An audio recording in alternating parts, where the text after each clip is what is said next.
रुपया करेंगे 1 लाख।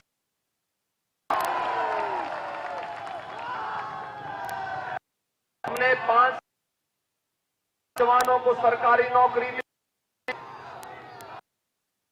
2 करोड़ नौजवानों को रोजगार के साथ जोड़ा। अगले 5 साल के अंदर हर परिवार के एक सदस्य को रोजगार अथवा स्वतः रोजगार के साथ जोड़ने के लिए भी कार्य कर। वर्तमान में को टैबलेट और स्मार्टफोन दे रहे हैं। समाजवादी पार्टी ने शिकायत की है चुनाव आयोग को कि ये नौजवानों को ये टैबलेट और स्मार्टफोन क्यों वितरित हो रहा है। भाइयों बहनों, हमने तय किया है, यानी मैंने कहा भी आखिर क्यों नहीं नौजवानों को टैबलेट और स्मार्टफोन मिलना चाहिए। समाजवादी पार्टी का तो मानना है कि विकास केवल सिपाही खानदान का होना चाहिए, बाकी किसी का नहीं होना चाहिए। लेकिन हमने तय किया है अगले 5 साल के अंदर 2 करोड़ नौजवानों को टैबलेट और स्मार्टफोन बांटने का काम करेंगे और डिजिटल एक्सेस भी फ्री में देंगे।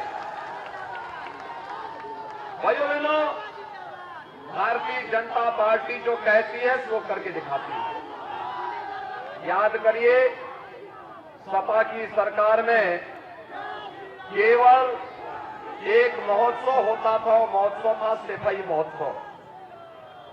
सिपाही महोत्सव में न राग था, न रंग था, न भाव थी, न भाषा था। आयोजकों को भी पता नहीं था कि क्या हो रहा है। और हम लोग भाइयों बहनों आज प्रदेश को, प्रदेश की पहचान दिला रहे हैं। बाबा कीनाराम के जन्मस्थली की उनके मठ को, उनकी साधना स्थली को सुंदरीकरण का कार्य हम लोगों ने किया है। भारतीय जनता पार्टी की डबल इंजन सरकार ने किया है। अयोध्या में भगवान राम के भव्य मंदिर के निर्माण का कार्य भारतीय जनता पार्टी की डबल इंजन सरकार ने किया है।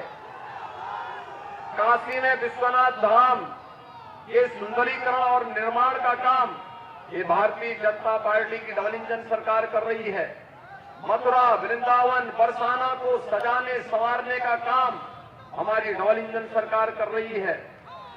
सदगुरु संत रविदास जी महाराज की पावन जन्मस्थली सीर गोवर्धन के सुंदरीकरण का कार्य ये भारतीय जनता पार्टी की डबल इंजन सरकार कर रही है। महाराज सुहेलदेव का स्मारक ये भारतीय जनता पार्टी की डबल इंजन सरकार बना रही है। और यही नहीं, बाबा साहब भीमराव अम्बेडकर का सांस्कृतिक केंद्र भारतीय जनता पार्टी की डबल इंजन सरकार बना रही है। लालापुर में महर्षि वाल्मीकि के पावन स्थली के सुंदरीकरण का कार्य ये भारतीय जनता पार्टी की डबल इंजन सरकार कर रही है। और भाइयों बहनों, संत तुलसीदास जी के राजापुर का भी सुंदरीकरण का कार्य भारतीय जनता पार्टी की डबल इंजन सरकार कर रही है। हमने भारत को, उत्तर प्रदेश को पहचान दिलाने वाले स्थलों का सुंदरीकरण कार्य कराया है। भाइयों बहनों, आज सायंकाल, कल सायंकाल प्रचार कार्य बंद हो जाएगा और प्रचार बंद होने के बाद 7 मार्च को आपको चुनाव करना है। हमने जो कहा वो करके दिखाया है। उत्तर प्रदेश के अंदर एक दमदार सरकार के लिए चंदौली की 4 सीटों पर भारतीय जनता पार्टी का प्रत्याशी जीतना चाहिए, क्योंकि दमदार सरकार होगी तो भाइयों बहनों विकास भी और बुलडोजर भी समान रूप से चलेगा। सहमत है ना? सहमत है?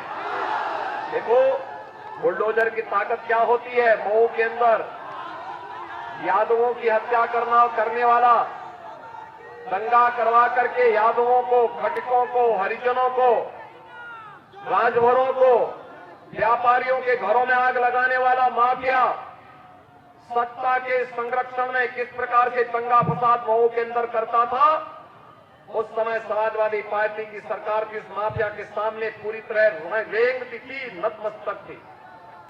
आज वही माफिया खुली जीप में तमंचा लहरा करके नहीं, व्हील चेयर में कीड़े की तरह रेंगता हुआ दिखाई देता है। आज उस माफिया के खिलाफ जब सरकार की कार्रवाई होती है तो उत्तर प्रदेश की जनता जनार्दन की ताकत का एहसास सबको होता है। और मैं आपसे ये कहने के लिए आया हूं, दमदार सरकार थी तो उस माफिया को सही सबक सिखाने का काम भी सरकार ने किया है कि तुम दंगाई हो, निर्दोष लोगों की हत्या करते थे, जमीनों पर कब्जा करते थे, गुंडा टैक्स वसूली करते थे, तुम्हारे साथ तो यही व्यवहार होना चाहिए। उसको जेल के अंदर ठूंसने का काम भी डबल इंजन सरकार ने किया है।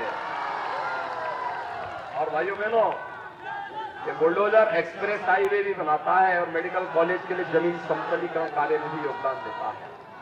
ये विकास और बुलडोजर की यात्रा चलनी चाहिए ना? सभी लोग सहमत हैं कि सुशील सिंह जी को यहां से भारी बहुमत से विजयी बनाएंगे? भारी बहुमत से सभी लोग सहमत हैं। शर्त एक है, पहले चुनाव के दिन मतदान और फिर यानी मतदान पहले होना चाहिए। सभी सहमत है ना? तो भाइयों बहनों, मैं यहीं से अपील करूंगा कि शायद राजा से श्री सुशील सिंह को, चकिया से कैलाश राजभर कैलाश खरवार को, सकल डिया से सूर्यमणि तिवारी को, मुगल सराय से रमेश जायसवाल को आप चुनाव जिता करके भेजेंगे? दोनों हाथ ला करके मेरे साथ बोलेंगे, भारत माता की, भारत माता की, भारत माता की।